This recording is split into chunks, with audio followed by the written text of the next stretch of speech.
Your translator is lying to you. The words slipped from the waiter's mouth so quietly that for a moment, nobody at the table reacted. Then the entire private dining room seemed to freeze. Crystal glasses stopped halfway to lips. A pen hovered above $1 billion contract.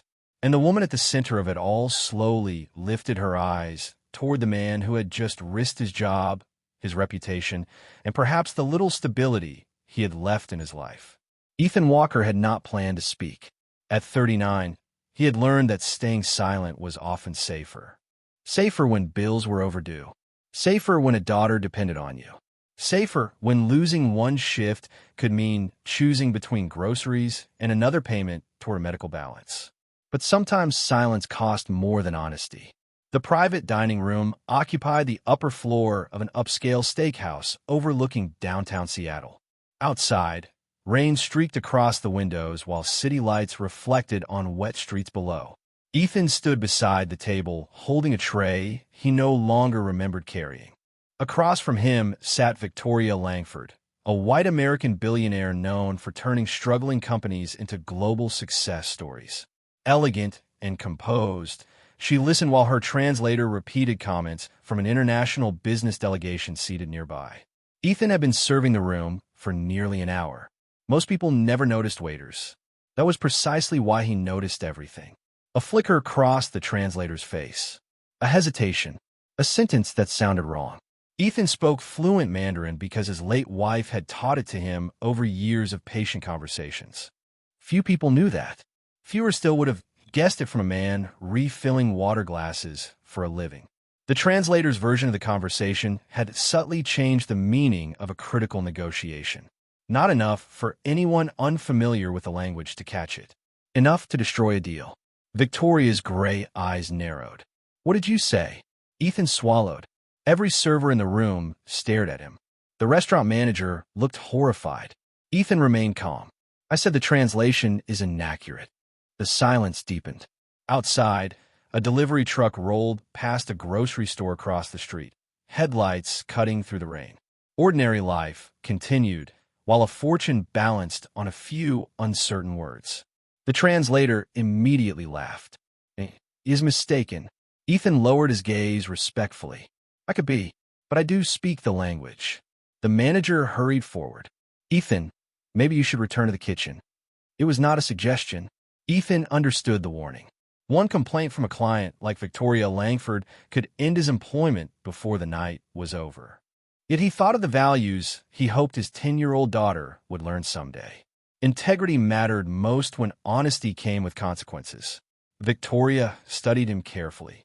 Something about his calm demeanor felt different. He was not trying to impress anyone. He was not seeking attention. He looked like a man who wished he had never needed to speak at all.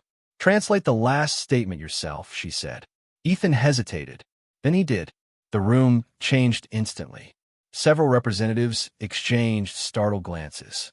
The meaning was completely different from what the translator had claimed. Not a minor error. A serious one. Victoria's expression hardened, though not toward Ethan. She turned slowly toward the translator. Nobody spoke. Nobody moved. Ethan felt his heartbeat pounding in his chest. He knew he had stepped into something far larger than a dinner service. Across town, his old pickup truck sat in the parking lot of a modest apartment complex. On the passenger seat rested an unpaid utility bill and a handmade birthday card his daughter had left for him that morning. He should have been worrying about that. Instead, he found himself standing at the edge of a decision that could change someone else's future. Then Victoria asked a question that made the room even quieter. "Mr. Walker," she said, never taking her eyes off the translator, "how long have you been listening to this conversation?" And suddenly Ethan realized the truth was much bigger than a mistranslated sentence. The question hung in the air like a storm cloud. Ethan Walker tightened his grip on the serving tray and chose his words carefully. "Long enough to notice a pattern," he replied. Nobody at the table seemed to breathe. The translator shifted uncomfortably in his chair. Victoria Langford remained perfectly still, her attention fixed on Ethan. The billionaire had built her reputation by recognizing details other people overlooked. What unsettled her now was not the accusation itself. It was the way the waiter delivered it. No arrogance, No performance. No attempt to embarrass anyone. Just a quiet statement of concern. A pattern? Victoria asked. Ethan nodded. Several statements tonight were softened or changed. Not completely, just enough to alter important meanings. The translator immediately objected. This is ridiculous. Ethan lowered his eyes respectfully. I hope it is. The room fell silent again. Those 4 words carried more weight than an argument ever could. He was not trying to win. He genuinely hoped he was wrong. Victoria noticed that. For the first time, she looked at him not as a waiter interrupting dinner, but as a man carrying an uncomfortable truth. The restaurant manager stepped closer. Sweat glistened on his forehead despite the cool room. Mr. Walker, perhaps you should step outside. Ethan gave a small nod. Of course. He placed the tray down and began walking toward the door without resistance. Whatever happened next was out of his hands. That was the price of honesty sometimes. Outside the private dining room, the sounds of the restaurant returned. Plates clinked. Conversations flowed. Rain tapped against the windows, overlooking downtown Seattle. Ethan walked through the kitchen and tied off his apron. A young dishwasher named Carlos approached him. You okay? Ethan smiled faintly. I will be.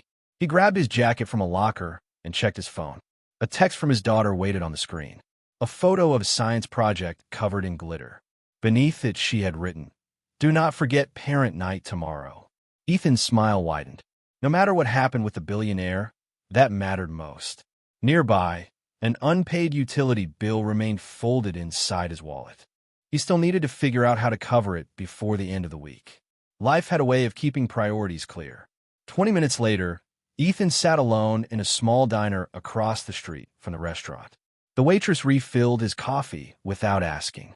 Through the window, he could see reflections of city lights on wet pavement. He expected a termination call at any moment. Instead, his phone remained silent. Then the diner door opened. Ethan looked up. To his surprise, Victoria Langford entered wearing a dark coat pulled over her business attire. She had left the negotiation entirely. Several customers recognized her, but wisely kept their distance. The billionaire walked directly to Ethan's booth. May I sit down? She asked. Ethan blinked. You do not need my permission. A hint of amusement crossed her face. Humor me. He gestured toward the empty seat. Victoria sat down. For a moment, neither spoke. Outside, a pickup truck rolled through the rain-soaked parking lot while neon signs reflected across puddles. Finally, Victoria folded her hands on the table. You were right about the translation. Ethan looked away. There was no satisfaction in his expression, only concern. Victoria noticed that too. Then she said something that surprised him even more. The problem is that I think it may have been happening for months. Ethan slowly looked back up, and suddenly both of them realized this was no longer about a single business meeting. The rain outside the diner had softened to a steady drizzle, but inside the booth, the atmosphere felt heavier than before. Victoria Langford wrapped both hands around a cup of coffee she had not touched. Across from her, Ethan Walker sat quietly, listening. For months, she repeated, staring at the tabletop.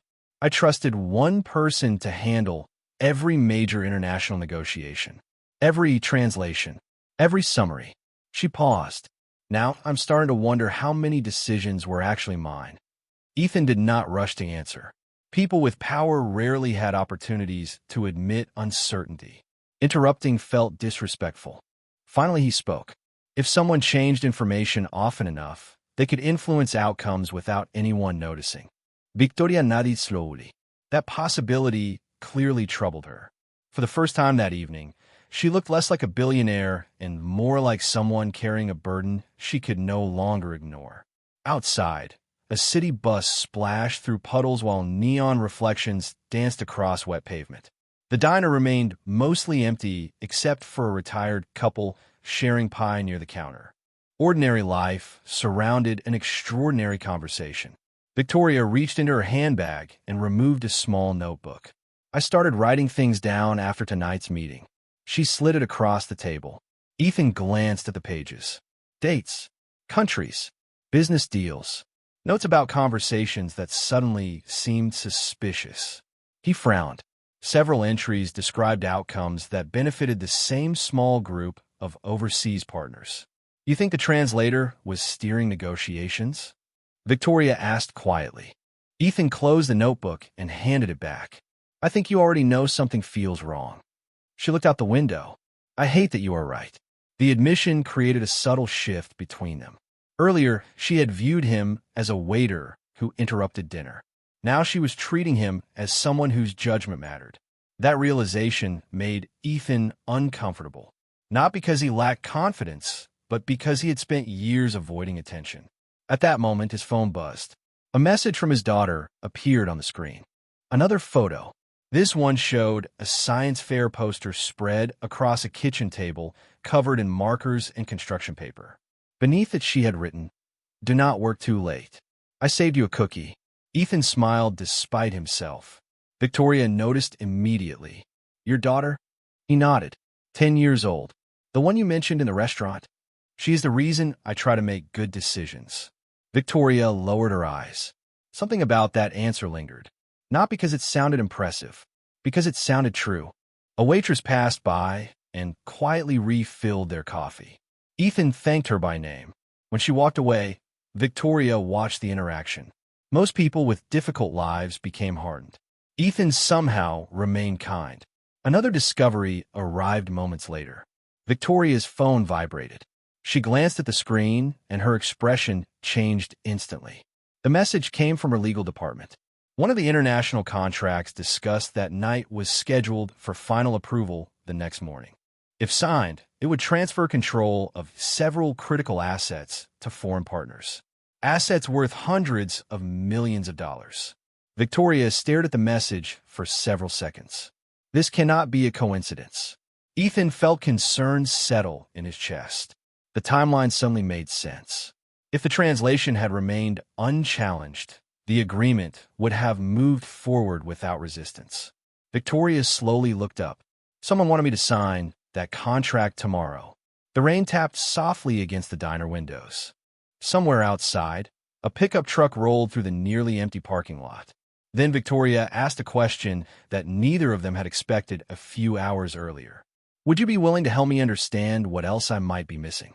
And for the first time, Ethan realized the situation might reach far beyond a single business deal. For a long moment, Ethan Walker did not answer. The question felt much larger than the small diner booth where they sat. Across from him was one of the most powerful women in the country. Across town, a 10-year-old girl was probably asleep with a science fair project still spread across the kitchen table. Those two worlds were never supposed to meet. I am not an investigator, Ethan finally said. Victoria Lano Fornadif. I know. I'm not a lawyer either. I know that too. Ethan looked down at the coffee cup, warming his hands. Then why ask me? Victoria considered the question carefully. The answer seemed surprisingly difficult for her. Because everyone else around me is paid to agree with me, she said quietly. You were willing to risk your job to tell me something I did not want to hear. The honesty in her voice caught him off guard. Outside, rain continued falling over downtown Seattle. A late-night grocery store across the street glowed beneath bright fluorescent lights, while shoppers pushed carts through puddles. Ordinary people worried about ordinary things. Somehow that made the conversation feel even more real.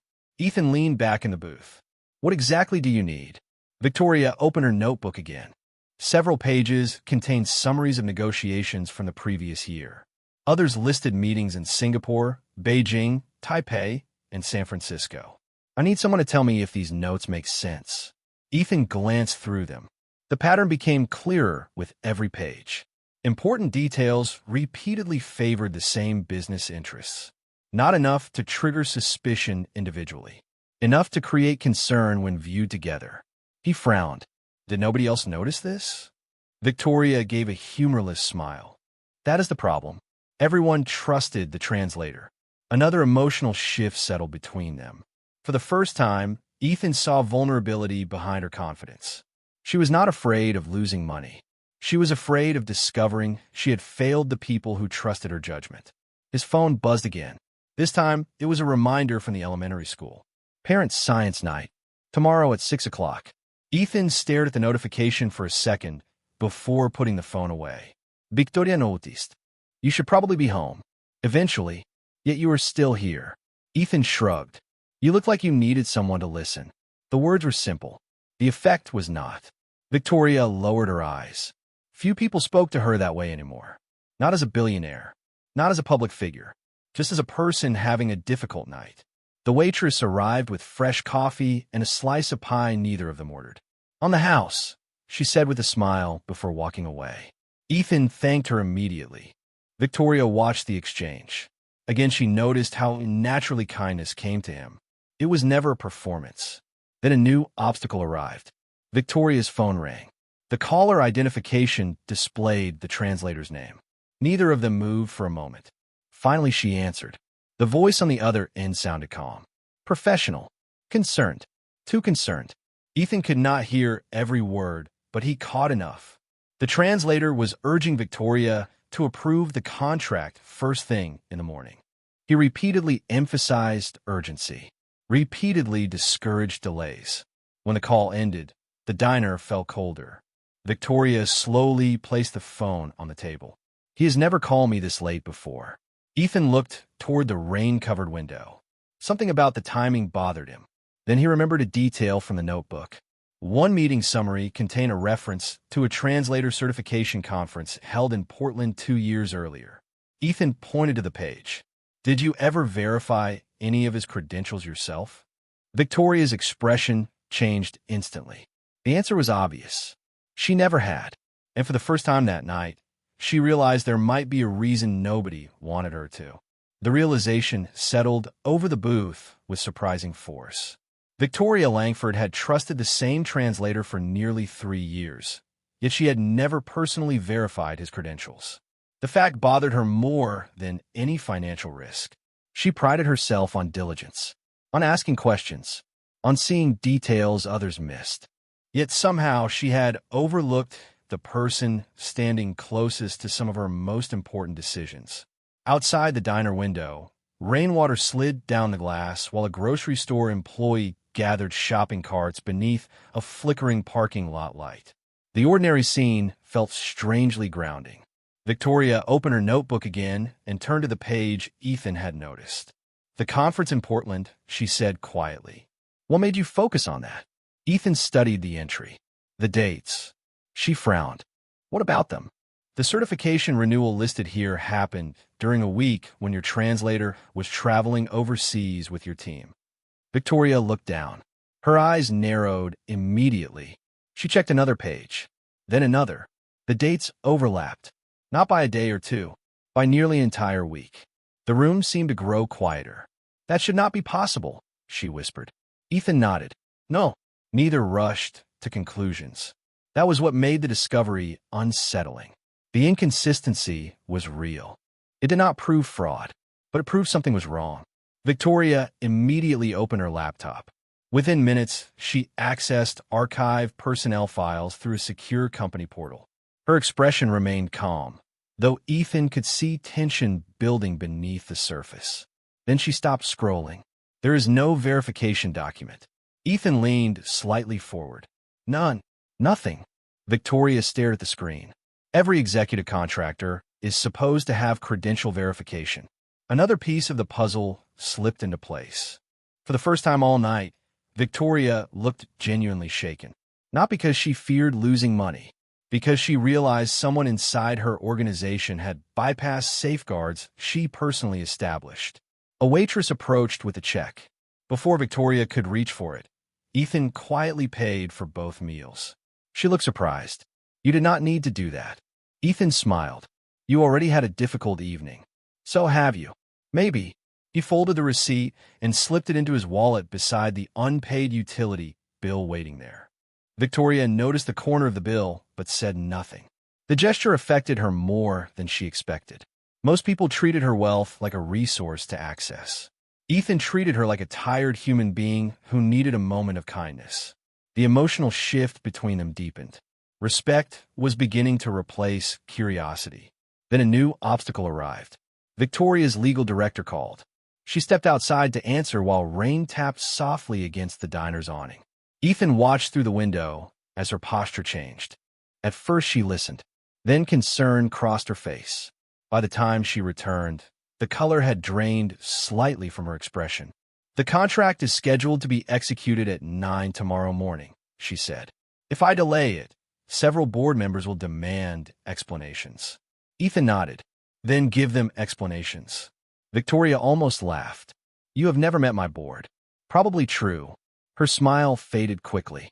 "The problem is bigger than the contract now." She lowered her voice. "My legal team found evidence that similar agreements may have already been approved over the last 2 years. Ethan felt a knot form in his stomach. The pattern was spreading. The consequences were larger than either of them imagined. Victoria slowly closed her laptop. The diner was nearly empty now. Midnight approached.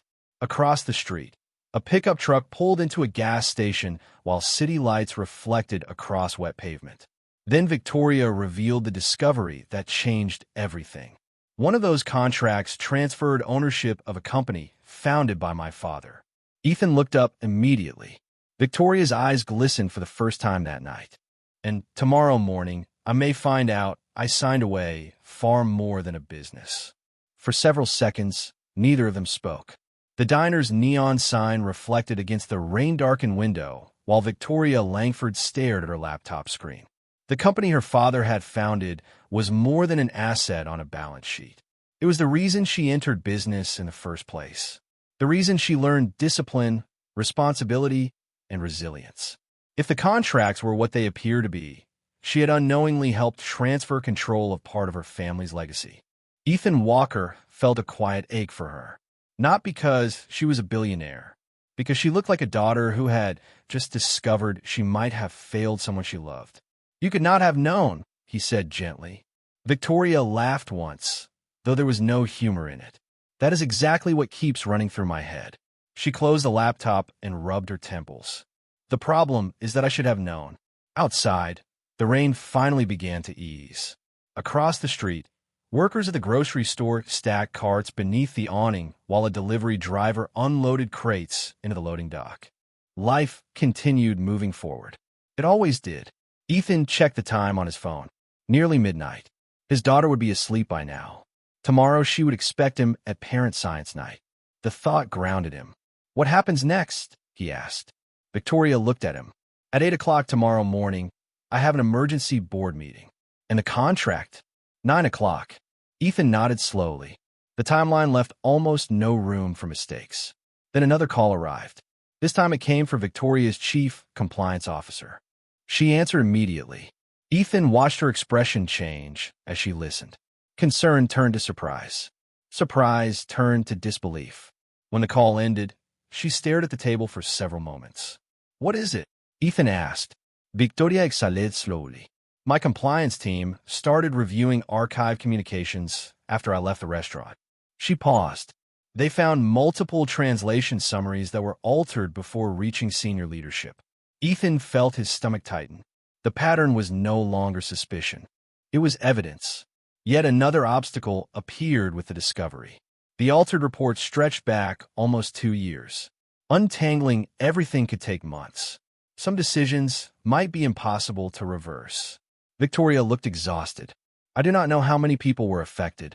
Ethan thought about that carefully.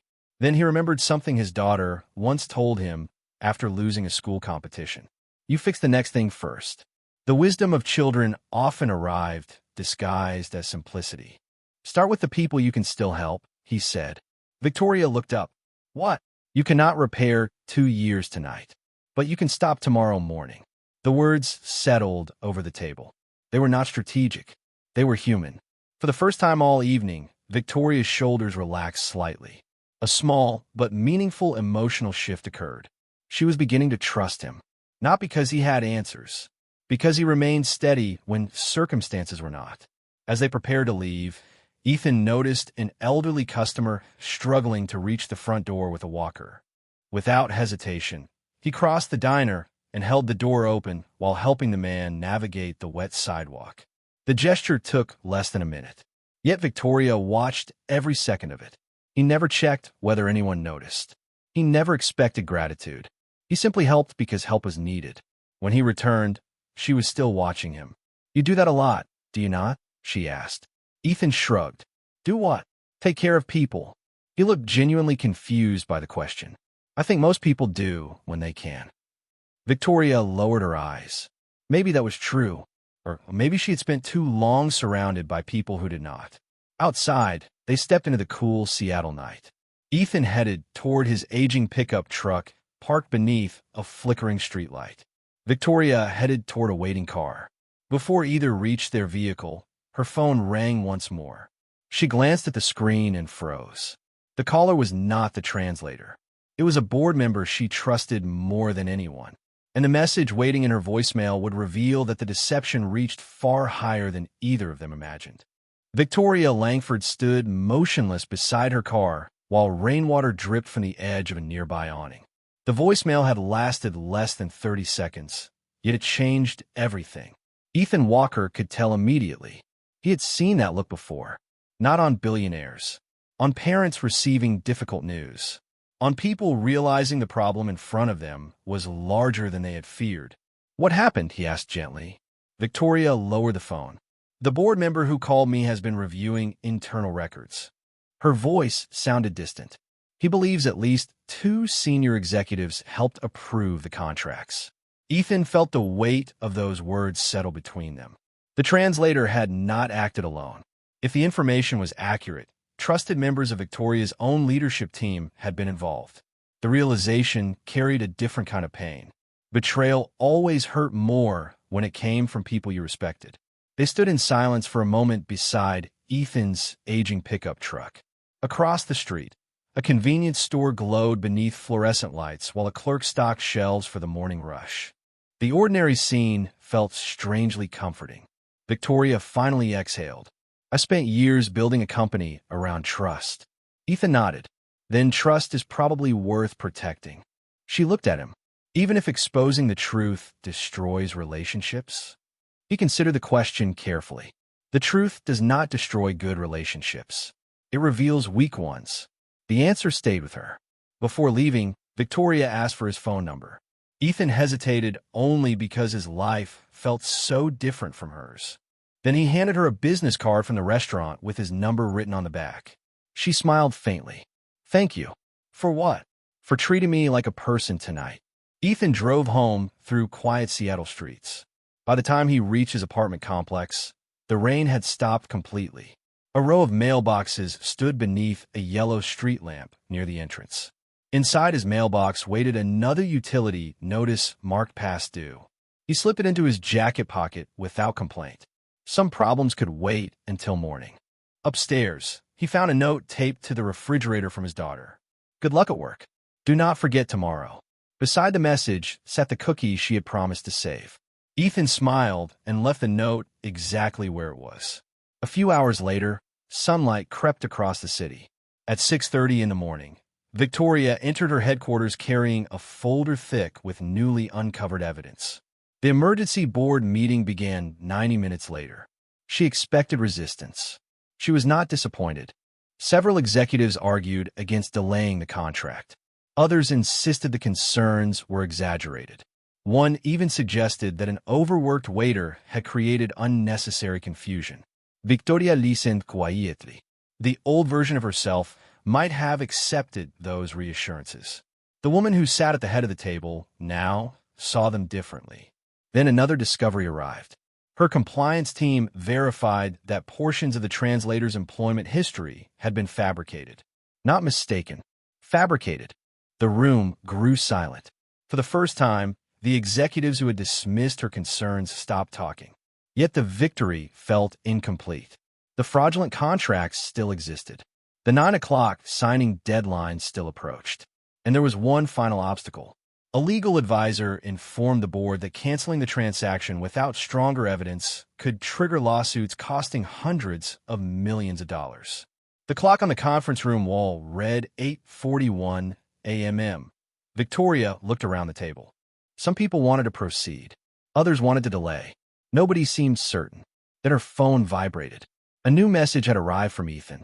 It contained only a photograph. A science fair display standing in an elementary school hallway.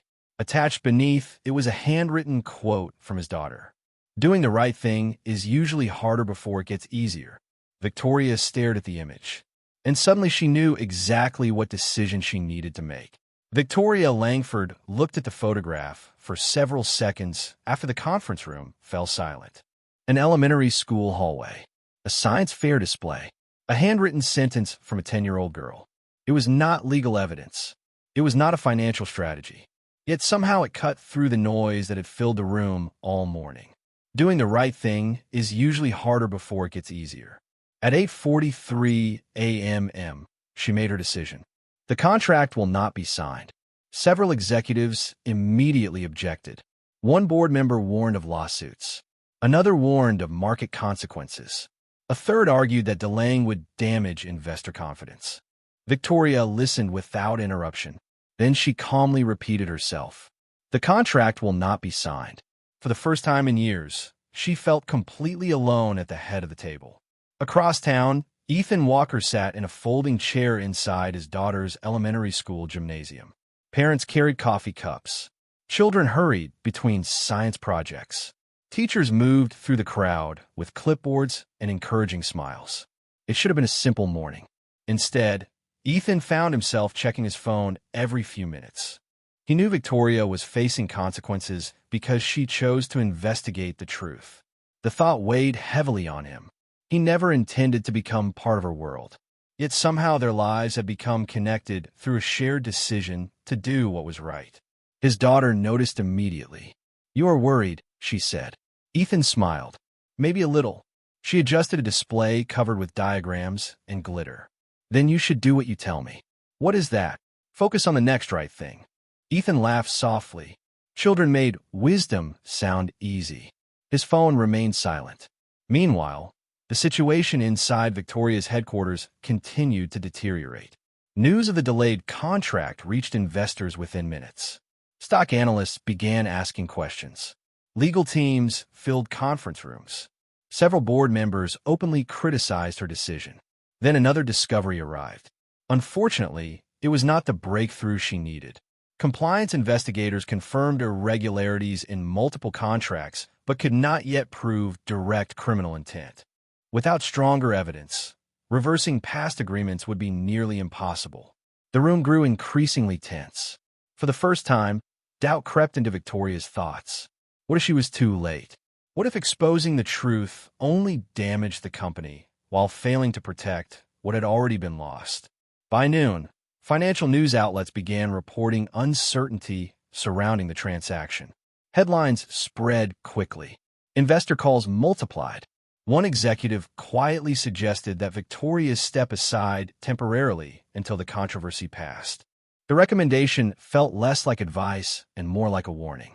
Outside the headquarters, rain clouds gathered once again above Seattle. Across the street, employees from a nearby office building lined up at a food truck while life continued normally around them. Yet inside the boardroom, everything felt as though it were unraveling. Ethan experienced his own setback that afternoon. After finishing the science fair, he arrived at the restaurant only to discover the manager waiting for him. The manager looked uncomfortable. Corporate ownership received complaints from last night. Ethan nodded. He had expected this. "Am I fired?" The manager sighed. "Not yet, but they suspended your next week's schedule until everything is reviewed." Ethan felt the words settle heavily in his chest. The unpaid utility bill in his wallet suddenly felt much heavier. His daughter needed school supplies. Rent was due soon. Yet even then, resentment never appeared. He simply thanked the manager for being honest. By evening, both Ethan and Victoria faced the same painful possibility. She might lose control of the company she spent years building. He might lose the job that supported his daughter. The truth had come to light, but the cost seemed unbearable. Then, just after sunset, Victoria received a call from her compliance director. His voice was shaking. They had found a forgotten archive server containing original recordings from dozens of international meetings. Victoria closed her eyes. The evidence she needed might finally exist. The problem was that nobody yet knew whether those recordings would save everything or prove that it was already too late. Victoria Langford did not sleep that night.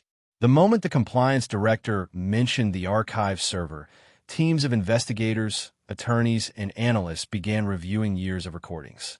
Unlike summaries and translated reports, the recordings preserved every original conversation exactly as it happened. By sunrise, the truth finally emerged. It was worse than anyone expected and better than Victoria feared. The translator had systematically altered key portions of negotiations for nearly 2 years.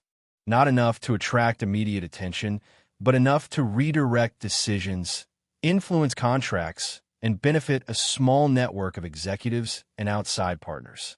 More importantly, the recordings proved that Victoria had repeatedly requested protections and conditions that never appeared in the translated summaries she received. For the first time, she had undeniable evidence. The deception had not succeeded because she was careless. It succeeded because trusted people deliberately concealed the truth. In a conference room overlooking Seattle, the board gathered once more. This time the atmosphere was different. The recordings spoke for themselves. Executives who had spent months defending questionable decisions suddenly found themselves unable to explain the discrepancies. Several resigned before the meeting ended. Others faced formal investigations. The contract scheduled for approval was permanently suspended. Most importantly, the company founded by Victoria's father remained protected. Across town, Ethan Walker sat at a small kitchen table helping his daughter finish homework before school. Sunlight filtered through the apartment window. The unpaid utility bill still rested beside a stack of envelopes. Life had not magically changed overnight. He still needed work. He still needed stability. He still needed to be a father first. His daughter colored quietly while he reviewed job listings on his phone. Then the screen lit up with a message from Victoria. "Can you meet me this afternoon?" Ethan stared at it for a moment before replying. "After school pickup." The answer made Victoria smile when she received it. Even now, his priorities never changed. Later that afternoon, they met at the same diner where everything had begun. Rain had finally disappeared, replaced by clear skies and afternoon sunlight reflecting off storefront windows. A few customers occupied booths. A waitress greeted Ethan by name.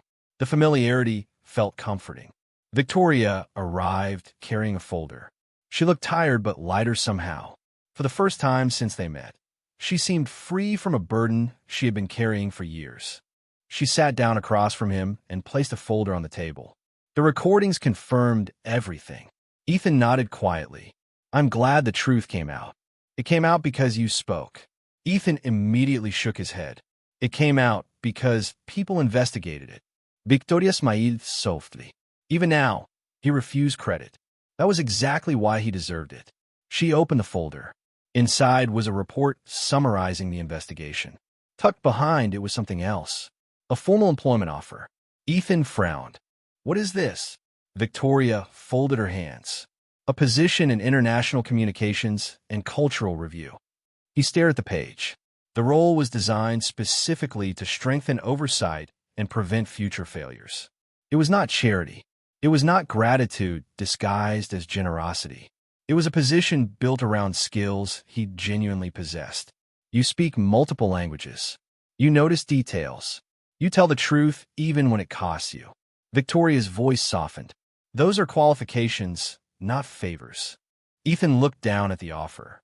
For a moment, he thought about the restaurant, the suspension, the overdue bills, the uncertainty.